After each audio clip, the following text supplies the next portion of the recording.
Il metronomo, lo strumento per scandire il tempo. Nella pratica musicale, scandire il tempo cosa vuol dire? Avere la pulsazione regolare, a velocità ovviamente diverse, su cui il musicista può organizzare ed eseguire un brano.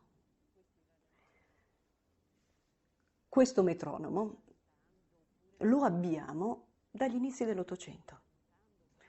Prima la necessità di avere una regolazione, un'idea il più possibile omogenea c'era già, ovviamente, c'era da sempre.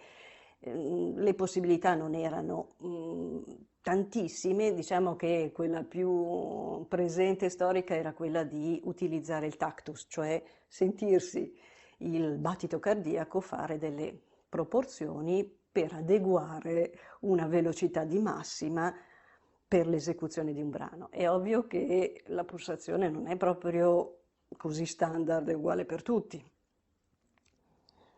Ci è voluto un avvento di un qualcosa di un pochino più regolato e un pochino più scientifico per avere una visione omogenea. Mm, questa novità, questa invenzione, la dobbiamo a Melzel. Johann Nepomuk Melzel ha brevettato il metronomo nel 1816. Sottolineo ha brevettato perché l'effettiva invenzione non è proprio sua. Qualche anno prima Winkel, Dietrich Nikolaus Winkel, aveva inventato un oggetto molto simile che poi Melzel ha sistemato, organizzato, proprio quello che vedete lì nella versione piramidale, proprio quello storico come idea, quello metronomo Melzel. Quindi l'ha sistemato un po', ha fatto delle opportune modifiche, gli ha dato il nome e l'ha brevettato.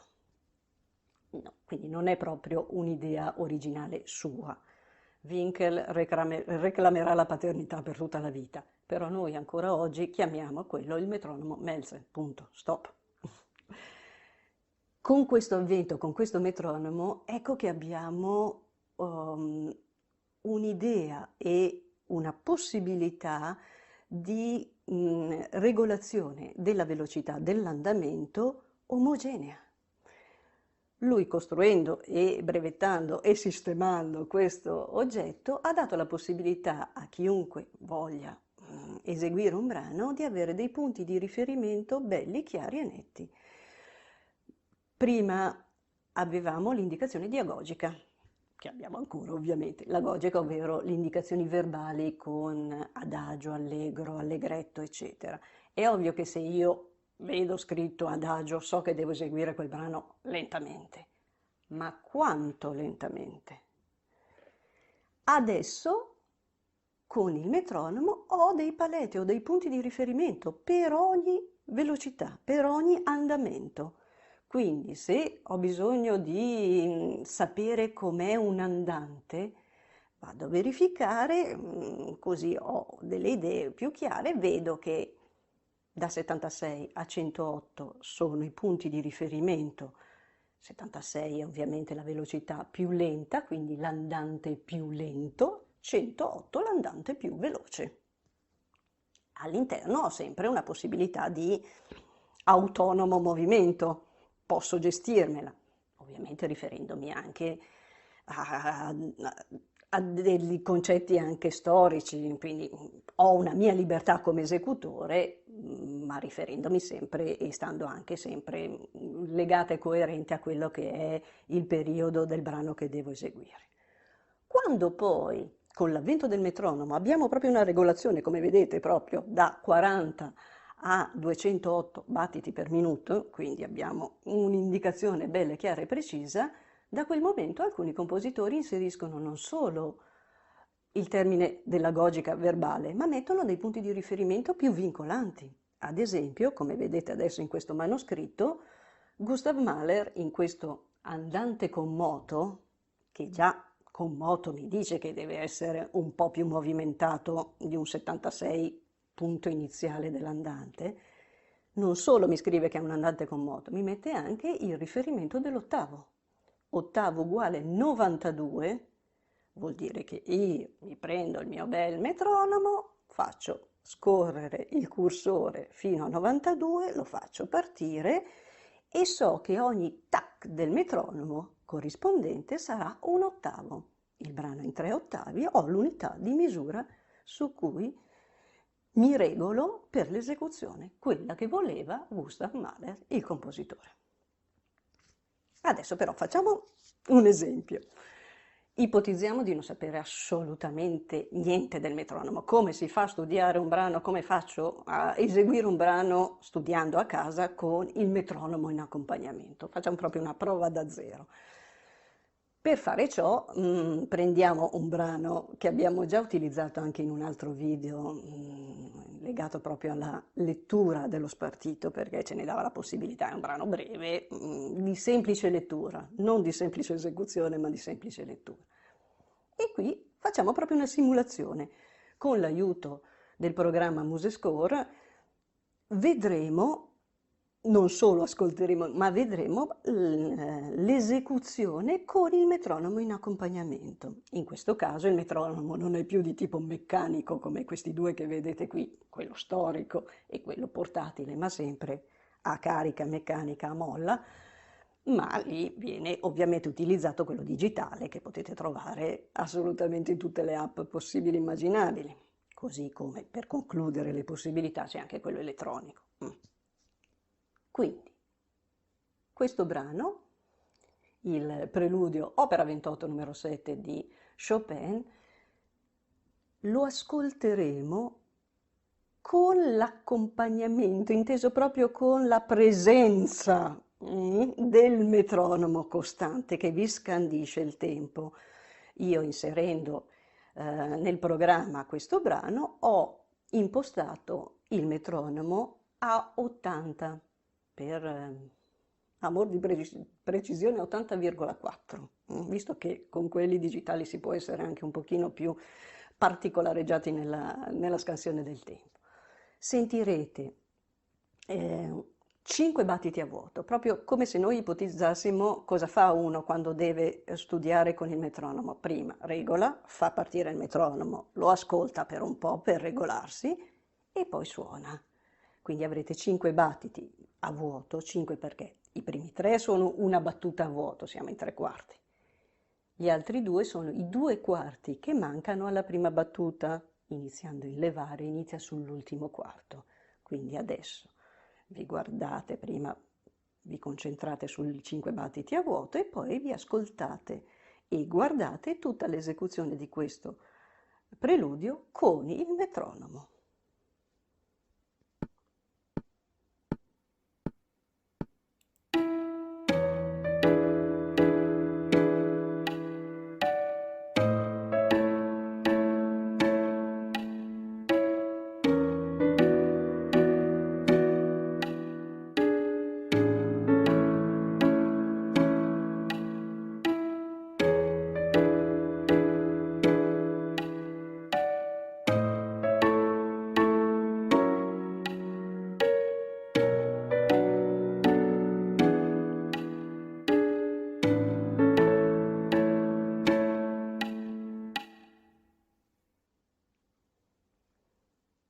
Questa era un'esecuzione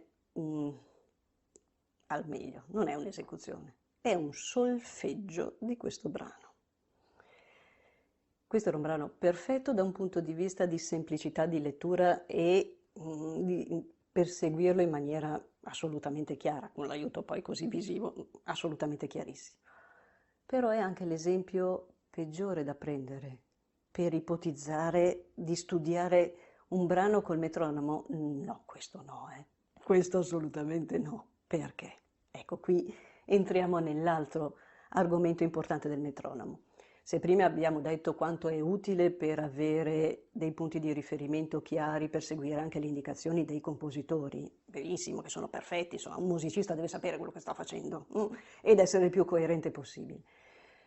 Adesso parliamo del metronomo come oggetto di studio e qui si aprono anche dei pareri molto contrari a questo strumento come ausilio per lo studio. C'è chi proprio lo reputa uno strumento che costringe l'allievo, gli toglie, gli tarpa le ali dal punto di vista dell'interpretazione. Il mio personale pensiero è che è utile. Il metronomo nelle fasi iniziali dello studio può essere ed è utile il più delle volte. Per quale motivo? Perché, sempre riferendoci a un'età giovanile di un musicista in erba, spesso si ha, e come ben potete immaginare, l'istinto a correre, un po' come è nella naturale voglia del giovane uomo, del giovane essere umano che vuole arrivare velocemente.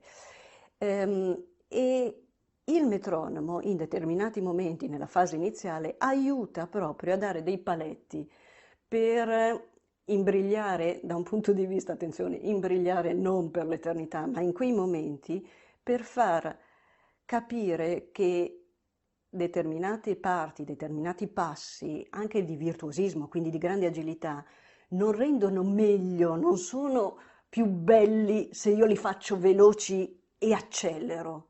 No, io devo farli a tempo, quello che mi è richiesto. Non c'è cosa peggiore di sentire un musicista che suona delle parti accelerando, rallentando, ma non per l'espressività, ma proprio perché non sa andare a tempo. Ma altrettanto questo studio deve poi non imbrigliare quella che è l'espressività. Quindi, utilissimo per far sì che l'allievo assuma la padronanza del tempo. A quel punto sviluppa il senso del tempo e poi è suo e allora se n'è impadronito, lo gestisce. Sa che deve iniziare a quel tempo e come nel brano prima, dove noi l'abbiamo sentito in una versione solfeggiata, ci sono dei fraseggi, mi, do, re, si, si, si. Quelle cose non le posso fare a tempo di metronomo. Quelle sono proprio, fanno a cazzotti con il metronomo, quella è l'espressività. Ma poi io devo sapere che quando finisco questi rallentando oppure degli accelerando, quando è necessario, devo ritornare al tempo originale, devo riprendere il mio senso del tempo, me lo devo far ritornare, è esattamente quello. Quindi il metronomo è utile nelle prime fasi, non è assolutamente né utile né necessario per un musicista, è necessario solo in quanto punto di riferimento per capire e ricordarsi che quella è la velocità esatta. Punto e stop. Adesso, vediamo il metronomo anche sotto un'altra veste ancora. Non solo come quello che di solito gli allievi vedono come vade retro, ma come protagonista, come strumento musicale. George Ligeti ha pensato al metronomo come protagonista, lui insieme a altri 99 fratellini, di un pezzo. Poema sinfonico per 100 metronomi. Ligeti è un compositore del Novecento, ha ideato, pensato, quando l'ha pensato e l'ha messo sulla carta questa sua idea di questo poema sinfonico per 100 metronomi, in realtà non pensava neanche che venisse mai eseguito. Era un'idea che ha degli spunti assolutamente interessanti, cioè ha ipotizzato, 1962 parliamo quindi solo di metronomi meccanici, di far partire 100 metronomi caricati con cariche diverse, cioè per far sì che si interrompano poi in tempi diversi e anche posizionati a velocità diverse. Quindi l'idea è partire questi 100 metronomi tutti insieme. Questo effetto è un effetto quasi di caos, cioè lo strumento della regolarità in persona che crea un effetto di confusione, non di scansione del tempo, ma di fumo, di effetto ritmico strano. Ma poi cosa succede? Le cariche a molla piano piano dei singoli metronomi si interrompono. uno alla volta, ecco che si interrompe.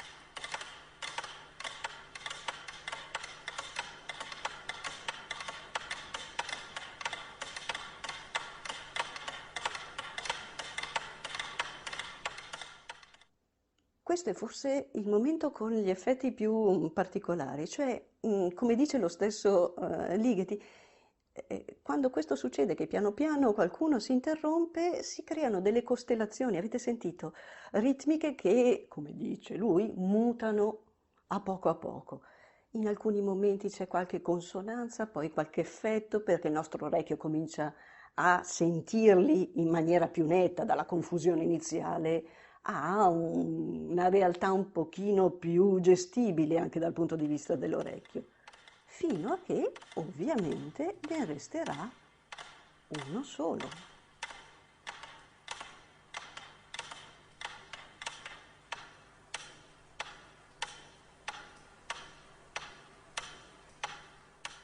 E questo ultimo metronomo, quello che aveva la carica più lunga, avrà l'assolo finale per concludere il brano. Alla prossima!